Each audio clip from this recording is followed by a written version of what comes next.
Episode 58 of the HabsCulture podcast. My name is Justin Schwartz, and I'm alongside Liam Baum. And as of right now, the NHL offseason has kind of come to a little bit of a halt. We talked a little bit last episode about free agent signings. Interesting news in that department. We obviously covered the draft, but now things are starting to slow down a little bit. And this is kind of where it sucks to be a hockey fan, but you got to find things to talk about, and that's what we're here to do today. The Montreal Canadiens are still a really interesting team to discuss, considering that they've had two really bad seasons back to back, one finishing dead last, one finishing fifth to last. They've drafted some elite level prospects in the eyes of some. And now they're in a position where they're going into a season where they have a few key building blocks, and they're going to have to build off of these bad seasons. So what we thought we'd do here today is probably go over some line combinations, talk about a few individual players, and then we'll wrap it up with kind of a rapid fire segment of over under for certain players. But right off the top, Liam, I'll throw it on to you. Alex Newhook signs his contract with the Montreal Canadiens for 4 years at $2.9 million a year. So right now, he's currently 22. He will be signed till he's 26. He will still be an RFA at the time. He signs a very similar contract to Kirby Dach when he signed with the Montreal Canadiens. Very similar, situation in terms of trade and then sign. What are your thoughts on that contract? How do you think Newhook makes an impact on this lineup? What's his ceiling? What's his floor for next season? Your thoughts? Initial reaction, I honestly think that's the perfect deal right now. 4 years is actually double what I thought he was going to get. I thought he was going to get 2, but I'm so happy he got 4 because it gives him a lot of time to prove himself. And maybe in 2-3 years, this contract's going to look like absolute gold if he's putting up, 50, 60 plus points. So I think it's honestly amazing. Next season, I think he'll slot in on the second line. Who knows if that's playing at wing or center. But overall, very satisfied with the contract. Ken Hughes did his thing. What about you? Yeah, look, to be honest with you, I'm a huge fan of it as well. I think it's hard not to be considering what let's backtrack a little bit, right? We look at Kirby Dach last year, and a lot of people are freaking out about how his season high total doesn't surpass the 35-point mark. Now we're in a spot where he had 38 points, in 58 games, which was he definitely performed at a better level than he ever had in his NHL career. Now no one's really talking about an overpay of a contract at just north of $3 million a year. So Newhook's in a position to bounce back off of low-level deployment in Colorado on a team that's going to probably use him a lot more in key situations under Martin St. Louis. He's going to probably improve off of his season high of 30 points and 15 goals. And look, we'll talk about his over-under later, but I think it makes a lot of sense from a GM perspective to go out and make this deal, considering you're still banking on a young player at 22 years old. There's a lot left in the tank. And if this pans out, you're looking at a great spot. And the truth is, and I think we can both agree on this, is that the paying price to get Alex Newhook wasn't cheap. You were looking at a first round pick at 31st overall and 37th overall in this year's draft, which could have been some top end talent considering guys like Andrew Cristal ended up dropping to the second round. But nonetheless, I think Newhook, you're getting a guy that knows how to win a cup. He's won a cup before. You're getting a guy that knows how to play the game, and you're getting a guy that was surrounded by a lot of elite level talent. So I think it makes a lot of sense. I think I like the pick a lot. I'm going to shoot this on to you again. And I don't want to go into the over-under challenge here, but in the worst case, worst possible case for Alex Newhook next year, what do you see his season looking like? Because it's always easy to, as Habs fans, to be incredibly optimistic. But what's a pessimistic view on his situation next year? Is he a third line guy? Is he a static 30-point guy? Can he go below that? Like, what are your thoughts there? I guess at worst, at his floor, I think it's probably 30 points and plays third line time. But then again, he's only 22 years old. He's still got so much more time to grow This is a contract where he's supposed to grow and become a better player. So I think it'll be hard to judge based off just one season. But I think he's going to get the time and the sufficient ice time to prove himself. And yeah, at worst, I think it's a third line 30-point player, which isn't terrible as a 22-year-old. But yeah, that's just what I think he at worst could be. Yeah, I can agree there. And speaking of lines and minutes, I think we should jump right away into our line projections, I guess you can say. And this is going to be a lot off the top of our heads. Seeing what we the thing is that the truth of the matter is that the Montreal Canadiens have a major logjam at forward. Now, it doesn't necessarily mean it's a ton of top end talent, but they do have a logjam. There's a lot going on. So a lot of people speculated that Dvorak would have been moved before his no move, or not his full no move, but his 10 team, if I'm not mistaken, no move kicked in on July 1st. That didn't happen. Mike Hoffman is still a part of this organization. Josh Anderson, although there was speculation that he might get traded in the Dubois trade, is still a Montreal Canadian. Now, nonetheless, I think that for the most part, I like most of these players, but what's going to happen when the Montreal Canadiens need to develop those young forwards like Kirby Dach and Newhook and, some of those other guys in the pipeline like Joshua, for example. But let's get into the lines. Let's speculate what we got going on here. Do you want to start us off with that first line? Yeah, I'll go for it. First line, personally, I've got Caulfield, Suzuki, and either Hoffman or Anderson. I'll go with Anderson for now. Okay, that's interesting. I think I have a similar stab at this. I think I'm gonna start this off with Suzuki, Caulfield, and Dach. And the truth is that as much as they were split up at one point last season, I think that's something that a lot of teams like to start off the season with a very strong punch with their top guys. And I think it would make a lot of sense considering that they did have success in the past. Now I could see Dach being replaced with Anderson, like you mentioned, but I think to start the season, I can see Dach slotting in on that right wing. Yeah, that's definitely fair.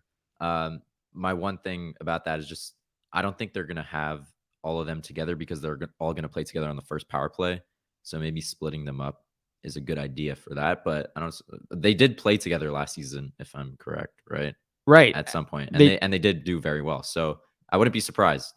And look, they did do well. It slowed down at one point. The one thing that I'll say to your point to agree with you is that we're talking about Kirby Dach playing on the wing here, right?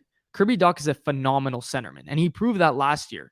The way he slows down the game, his decision-making is incredible. His board play is incredible, and that's what he does at the center position. He's a guy that drives play, but he's not driving play with his Nathan McKinnon style. He's driving play because he slows the game down with his smarts, with his hockey IQ.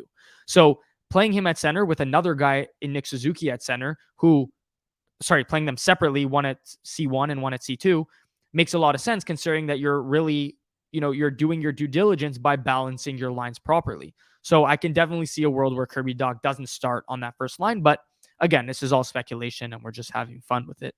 Yeah. Line 2, did you want to go from there? Yeah, sure. I got Newhook on the left, Dach at center, and because I said Anderson on the first line last time, I'm going to put Mike Hoffman here on the right side. Okay. Yeah, I could see that making sense. Again, I think Newhook will step into that spot immediately, not even as a centerman, right on the left. Now, I think it would be really, really interesting to see him with Dach. You're looking at a guy in Newhook who's, he's got the speed. He's a smart player. He's shifty, if you will. He's sneaky. And I think that complements Dach very nicely. So I do like that there. Look, and the Hoffman thing bothers me. I'll come out and say it right away. It bothers me. It's a tough contract to move considering his contract expires at the end of next year or at the end of next season. But I think Kent Hughes, and maybe he did, but I think that there had to be a little bit more of an effort to move him, considering that, like I said, there is a logjam. You need to get these guys a little bit more playing time. And, look, and I'm not saying that, and I'm going to be in agreement with you here, but we've gone through 2 lines basically, and Juraj Slafkovsky is not slotted into the top 6. Yeah. So, and is that because a guy like Hoffman is there? Maybe not entirely, but it definitely doesn't help his case. Yeah. Yeah. I'll just jump in. I 100% think it's because Hoffman's there. If Hoffman's not there, I have Slafkovsky.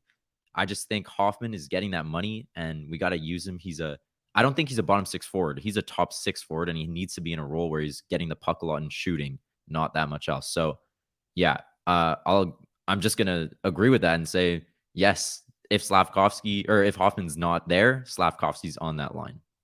Fair enough. I think. Look, Hoffman is I think we'll call him at this point in his career, and he's always been a great complementary player. But I think at this point he's just a complementary player. I think he had a spurt with the Canadiens last year where he was putting up some incredible numbers. People thought Montreal was going to move him. It was the perfect time. That didn't work out, obviously. Look, I think he knows how to score. He knows how to score. I think he's more of a middle six guy at this point in his career, but nonetheless, he's a great guy to have on your wing when you need some goals. So whether it's on that second line or third line, there's still a spot for him, I guess you can say. But it's a question of, when his time is up, who's taking that next step and who's assuming that role. For that second line, because I had Doc on that first line, I'm going to go out and I'll put Newhook on the left, Dvorak at center, and Josh Anderson on the right. Now, the Dvorak conversation is another conversation in itself. I don't know how comfortable I feel putting him at 2, and something wants me to move Doc and Anderson a little bit, put Doc back at center. But for the fun of it, we'll keep it as it is. Look, Dvorak's an interesting player considering that, he's always been very solid. He hasn't done anything incredible with Montreal. He's been solid. But look, I think, again, you're talking about a big center who slows down the game with Newhook on the left. It doesn't hurt. With a big play driving power forward in Josh Anderson on the right, you're shaping up for a decent line there. So we'll see how, again, if that were to come true, we'll see how that works out. But yeah, that's what I have for right now. All right. For the third line, I've got Slavkovsky on the left side, Monahan at center, and Gallagher on the right. I don't think you could have said that any better. I was going to go with the exact same thing.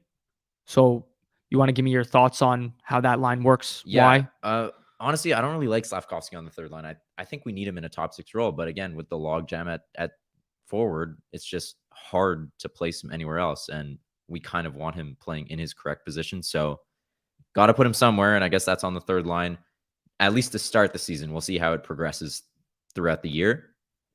I'm a huge Sean Monahan fan. I think he was very, very good last season before he got injured. He had like 19 points in 20 something games. I think he's the perfect third line center. I'd be very happy to have him back in the future. He just provides a veteran presence, and he still has that offensive touch, I believe. So I'm very happy slotting him in there at the third line center. And then Brendan Gallagher, who still has that chippiness in him, that goal scoring ability, even though he didn't really have it last season. He's a proven 30 goal scorer, even though he probably won't ever touch that again. But he just has that third line grit and ability to put up some points. So I think he's just a perfect third line right winger right there. Yeah, I couldn't agree more. The one thing that I think is interesting to note here, and look, like let's say we keep Caulfield, Suzuki, Doc on the first line. I know that's not what you had, but let's just say for experiment purposes right now.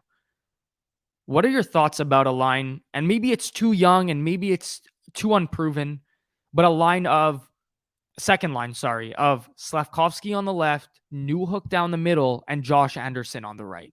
What are your thoughts on that? Like, is that something that's out of the realm of possibility? Do you think that can potentially work? Do you think Slavkovsky gets those minutes right away? Like, I'm not sure either. Yeah, it's definitely hard to say. Maybe that's how it turns out. Who knows if Dak will be playing center? Who knows if Newhook will be playing center? But we'll see. I definitely don't think it's impossible. Anything's possible in terms of these lines. But I think we'll see Slavkovsky move up the lines throughout the year just because we need him to develop. And just based on how we want him to be in the future, he's got to be in a top 6 role. So I don't think that's impossible at all. I think it's realistic and could definitely happen. Okay, awesome. Yeah, so I agreed with you on that third line. We're kind of going right through it, and the truth is that these lines are going to be, mishmashed in every which way, probably throughout 82 games. Like, there's not going to be a combination that sticks together more than 30% of the time, which is crazy to say, but that's the truth when you're dealing with a team like the Montreal Canadiens. who, or any bottom tier team that is trying to figure it out. Yeah. But we'll fast forward to the fourth line here, and I guess there's not much. You still have a guy like Jake Evans down the middle, who you're obviously keeping around because I think that he brings something to the table that's very not rare, but I think he's a good guy to have. Yeah. Yoel Armia as well. Yeah, I've still got a couple guys that I think could be in the top 9, like Dvorak, Harvey Pinard, Right. Armia, Evans, obviously, and guys like Jesse Alonen, who showed great flashes in the AHL last season.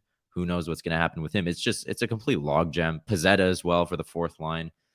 Honestly, I couldn't tell you a combination that's going to stay on the fourth line, but I think Dvorak obviously needs to be on the team somewhere, so I guess I got to slot him in there. Harvey Pinard, I think he'll make the team out of the gate. And then I guess Jake Evans has to be on that fourth line, but I think he's more of a center than a winger. So who knows what's going to happen? I think we definitely have to move some contracts, and we also have some salary cap. So who knows? Who knows what could happen? What do you think? Yeah, well, what I'm thinking right now is the fact that throughout nine forwards, I do not have Mike Hoffman in my top 9, and I did allude to before how I think he's a good middle six guy. He's a guy that you want. But in the Montreal Canadiens situation, he's not a guy you want on your team. And I know that you put him on that second line, and I'm not saying that he shouldn't be there based on his abilities. I think that based on the situation that the Montreal Canadiens are dealing with in terms of age, in terms of where they want to go, he shouldn't be in that middle six. So I'm going to call him a day one scratch.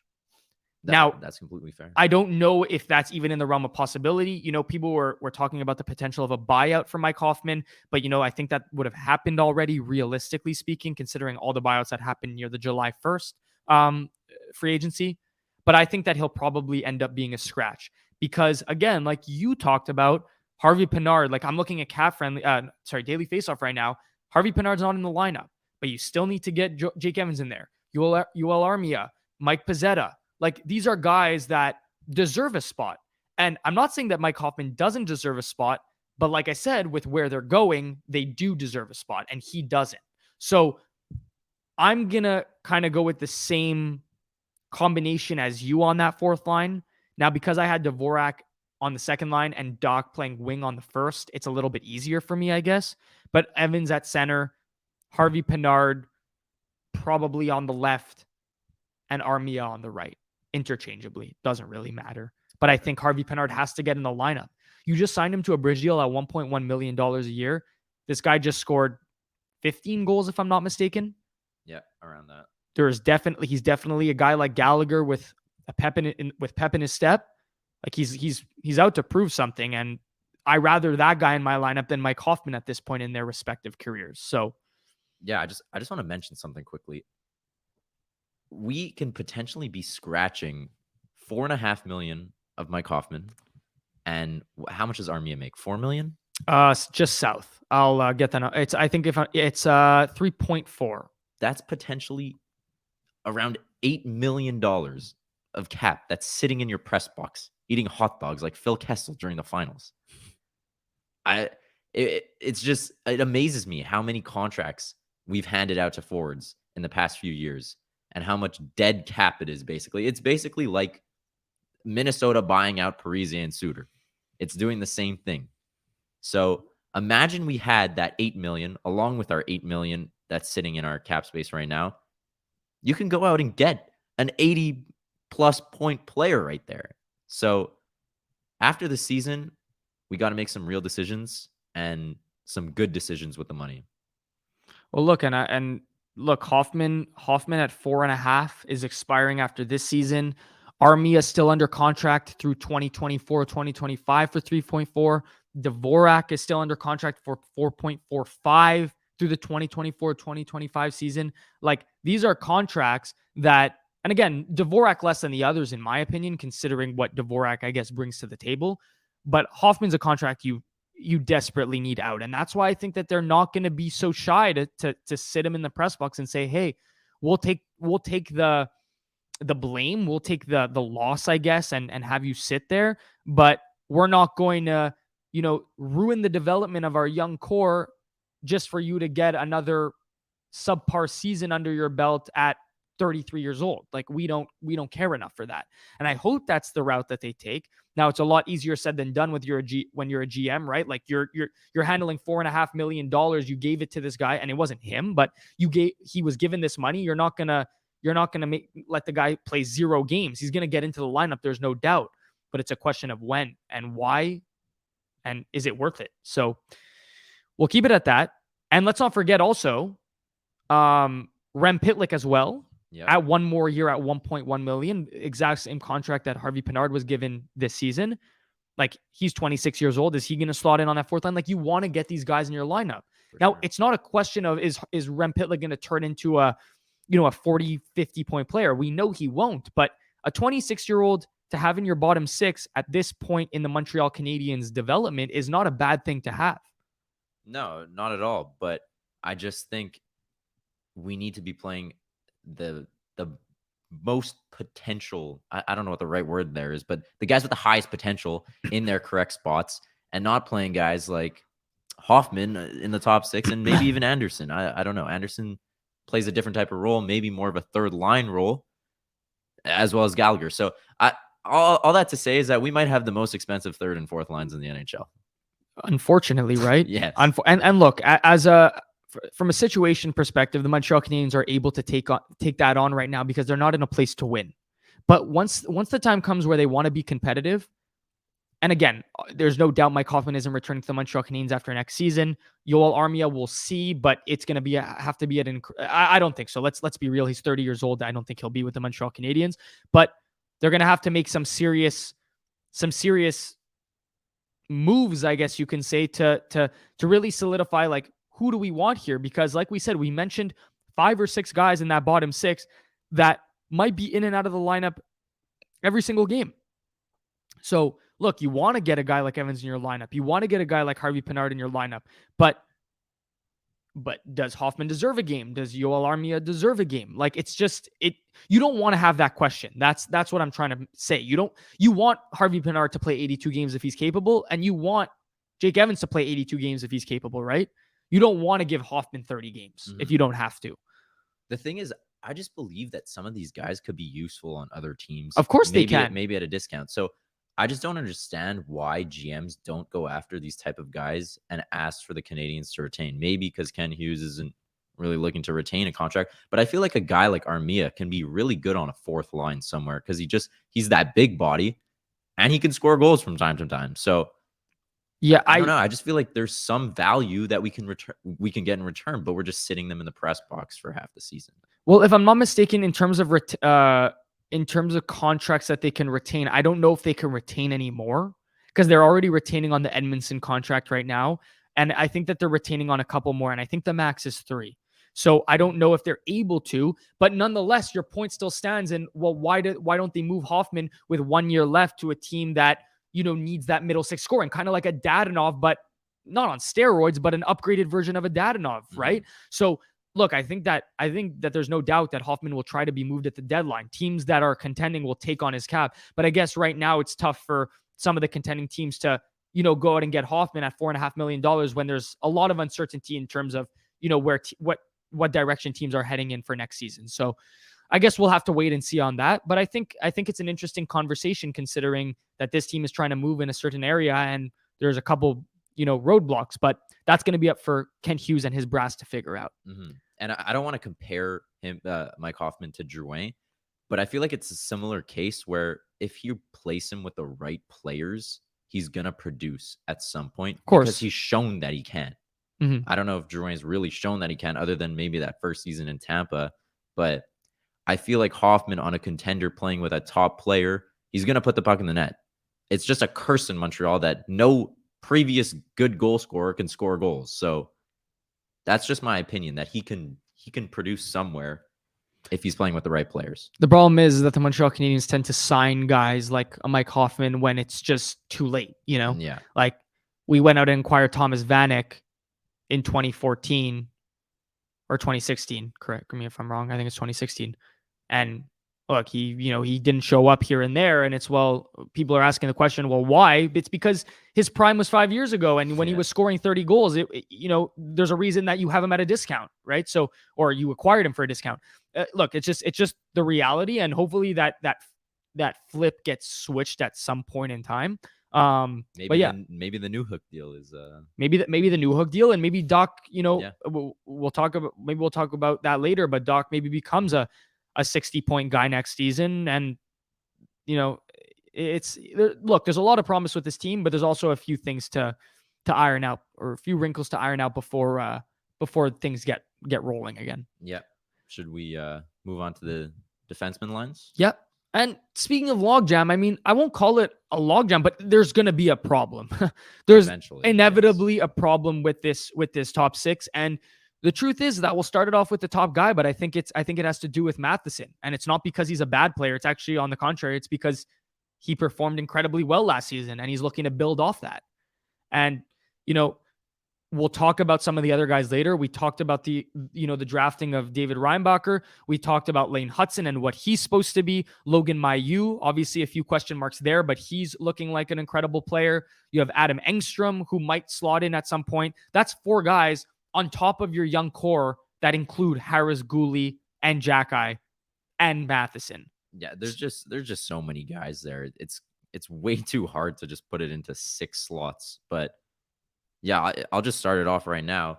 First line, I don't think there's any doubt that it's going to be Matheson and Savard, just because they're the vets and they're just going to play the top minutes, even though maybe they're not the top minute type of defenseman on a contender.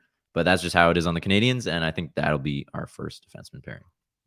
I have to agree there. I mean, I don't think that there's much. I don't think that there's much speculation. I think the only speculation could be, well, if Logan Mailloux is cleared to play by the NHL, and he's good enough. And look, through dev camp, there's been so many question marks in terms of, well, is he defensively responsible enough? His offense is clearly there, but is he making the right reads?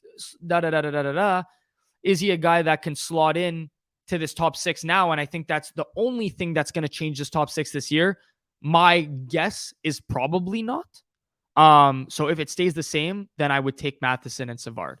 But, as of right now, it's very, very basic. There's no reason to mix up that pair. Savard, just to check it out so I don't make a mistake, Savard has 2 more years left at 3.5.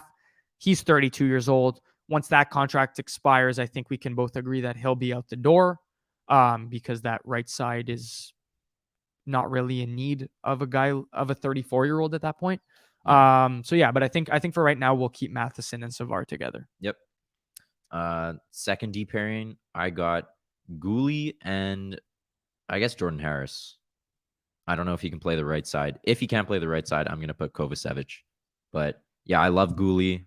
You're saying for Gooley on the right side? No, Gooley on the left and Harris on the right. I don't know if they play either side. I don't really know, but yeah, if they play together, I think Gooley and Harris. And then if one of them can't play, or if Harris can't play the right side, it'll be Kovacevic. Right. Yeah, as I was saying, I love Gooley. I think he showed amazing strides last season. So fun to watch. Every time I went to a game, he was just so noticeable. Moves the puck so well, skates so well. He's going to develop into something really good, I think. So, yeah. Yep. I can agree with that. I think I'll take Harris on the left and Gooley on the right. I think Gooley is obviously a little bit more comfortable at this point in time as an NHL-ready defenseman. And nothing against Harris, but Harris is incredibly poised and knows what's up. I just think Gooley, he looked like a vet last year. He looked like a vet when he was healthy, and I think that's what's separated him from the other guys in that young core. So I'll take Gooley on the right. And the one thing that I want to notice is that even on, and again, it's a massive question mark, but on Daily Faceoff, right? We don't have Justin Barron there right now. Mm-hmm. And he's a right shot D. We'll get to the third pairing, but does he take Kovacevic's spot? And if you take Kovacevic's spot, is that D core or is that bottom 4 too young, right? It's tough right now. It's tough. Yeah, it's tough to say right now. And there's obviously going to be injuries, so guys are coming in and out of the lineup. But yeah, for my third D pairing, I've got Jackeye and Barron. Okay. So yeah, if my first prediction would be Harris and Gooley on the second line, and Kovacevic doesn't make it into the lineup, and Jackeye and Barron would be your third pairing. Okay. I think I'm going to stick. I think what's going to happen here for me is I'm going to stick with Jackeye on the left and Kovacevic on the right. Now, it's pretty mainstream, but I think the truth is that I think the Montreal Canadiens like what they saw from Kovacevic. I think he played a very strong game. He's not an old guy. He definitely like adjusted to the pace very well. I think it's going to really depend. And look, that can change easily. I think it's going to really depend on when it comes down to camp. Closer to the start of the season, is Justin Barron going to impress? Is he going to make strides? How are the preseason games going to look for him? What did he do in the offseason to improve his game and he looked good when he was in the lineup at the end of the season, but obviously he was a little bit up and down here and there. So I think it's going to really depend on, those August and September months. But for right now, I think Kovacevic, I won't say has solidified a spot, but I think for right now, I think he's comfortable. I think. Yeah. I'll agree with that. And just one funny thing, our fourth line could be making more than our whole decor combined. Yeah, considering how young that decor is, right? Yeah.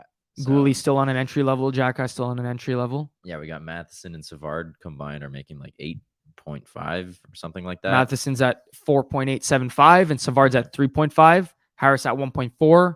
Barron at 9.25. Gooley at 8.63.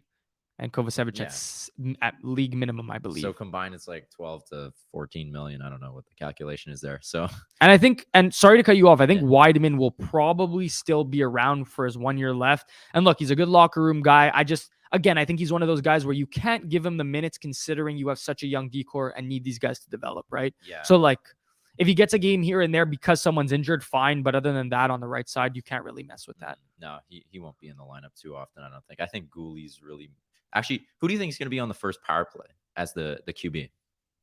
I think this year it's going to be Matheson again, personally. Yeah. I think Gooley can swoop in and take that role, but Matheson, I think, will start.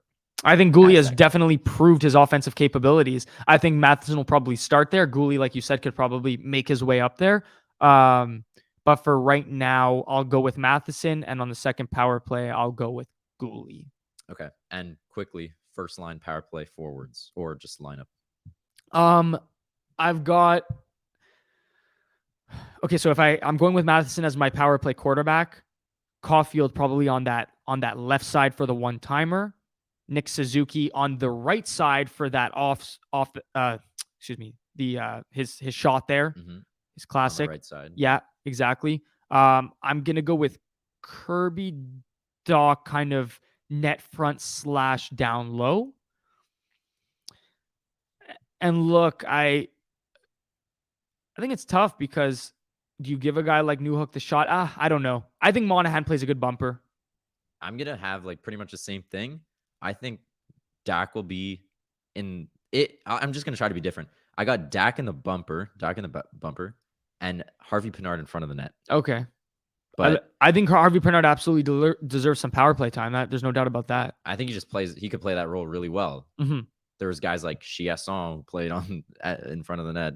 It's just those type of guys who are just good in front of the net that you need to have on a power play. But yeah, if that doesn't happen, I think Doc's in front of the net and Monahan's in the bumper. It's honestly also a question of if this power play improves, right? Like if this power play improves, can Harvey Pinard take advantage, right? Yeah, because exactly. Alex Burrows is going to have to work once again for another season on improving this power play because the weapons keep getting stronger, and implementing a guy like Harvey Pinard in front of the net to bang away at those dirty goals is not something that you use that to your advantage. Yep. And you only use it to your advantage if your power play is able to break into the zone and you have a guy that's constantly able to get the puck into the zone. And look, this year Caulfield will be healthy, hopefully, knock on wood, and Kirby Dach will stay healthy, knock on wood. And if they stay healthy, those are two guys that you can put your trust and faith into. Other than that, though, let's look to second power play. I'm not going to go through it, but does Slavkovsky get in there? Does Newhook get in there for you?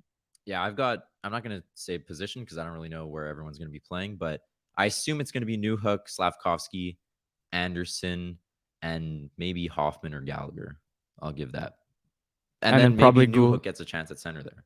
Yeah, interesting. I guess we'll have to wait and see. We'll see once training camp comes around. Mm-hmm. But I guess you could say excited nonetheless. Like I look, between me and you, well, it's not really between me and you because whoever's listening to this, it's between all of us. But I'm excited for the season. I'm not excited for success because I don't think that's what we're going for next season. I think we can aim to be a little bit more competitive. But the roster is still taking form. So I'm not expecting too much, but hopefully the guys that need to take strides. And hopefully the guys that need to play like, bump up their game a little bit, bump up their game. And we'll see where it goes from there. But again, nonetheless, I think we think that, next offseason is as important as this offseason was, right? So it's just until they're able to find their spot in this Atlantic division. For sure. And then finally at that last position, it's obviously going to be Allen and Montembeault, but do you think it's going to be more of a split or Allen's still that number one guy? Funny enough, I think it's the opposite. I think Montembeault's the guy next year. Okay. I think Montembeault had a really, really good season, all things considered. He had a great World Championships as well with Canada. And look, don't get me wrong. I think Allen is great at what he does, but I think it's time for Montembeault, the younger of the two guys, to take the reins, because there's no one taking the reins right now at this point in time. Montreal went and drafted 3 goalies. They have Jacob Dobies in the system. Caden Primo seems to be on the way out, probably wants a shot somewhere else. Like, there's a spot for the taking, and if Montembeault can grab a hold of that right now, there's no reason why he shouldn't. And look, he might not be the goalie of the future necessarily, but I think he can be the goalie of the future until he's told otherwise, or until someone beats him out of his spot. And I think he deserves the right to take, let's say 40 to 50 games next season. And I guess that technically looks more of like a split, but when you're starting 50 games as a goalie, you're a starter. Yeah, so I was very impressed with Montembeault last season, just based on the roster we had. His save percentage was actually really, really good. And yeah, his World Championships was absolutely outstanding. He stood on his head for Team Canada. And yeah, I could definitely see a world where Montembeault takes that starting role, but I think it's going to be a split, because Allen still is that vet guy, and I think he is still a very good goalie. But yeah, we'll see how it goes. I'm calling a split here. Perfect. So that wraps up our line projections. We're at around the 37-minute mark, so we went over what we thought again. That's doesn't get more classic than that. But we're going to end it off with a kind of rapid fire segment where we look at over-unders for guys for the season, for our projections, I guess. I'm going to ask you the questions. I'll give my answer as well. But stay tuned, guys. This is absolutely going to be on the TikTok. We're going to make a few more. It's growing pretty fast, and we're liking the way it's going. So again, if you made it this far, I thank you for that. And also make sure to check out the TikTok and other socials, because we tend to be pretty active. You'll learn a lot and get your hockey knowledge up. If you guys ever wanted to try and complete the grid, let me tell you, take a look at the TikTok. But anyway, let's start with these over-unders, Liam. I'm gonna start it off with you. Okay. I'm gonna run through them. I'll give my answer at the end, I guess. All right, perfect. Alex Newhook, first season as a Montreal Canadien, over under 40 points. I'm going to go with, it's rapid fire. I'm going to go over. Let's go over. Awesome. Juraj Slafkovsky, over under 15 goals. Over, 100%. Lock that one in right there. Cole Caulfield, over under 40 goals. I'm going to say over as well. Over. I like the over here. Over. Okay, here we go. Nick Suzuki, over under 75 points. I'll say under here, but I think it is very possible he goes over. I'm saying under, though. Under. Switch to the defense. Mike Matheson, over under 45 points. I'll go with under again as well. Under 45 points. And lastly, in nets, Sam Montembeault, over under a 915 save percentage. If he were the starter. If he were the starter, I'll go with under again. Under 915. Well, that concludes the rapid fire over-under challenge. You want to do over under Habs wins? Over. So we did this last year. Yeah. I think I came pretty close. I think we said actually I think I went under. I think I went under the amount. Like, I think I said 31. What did they win? Like around 37 or something? Yeah. Yeah. So I mean, it wasn't too far off. Wasn't too far off. Yeah, I'll shoot you that one too. Over under.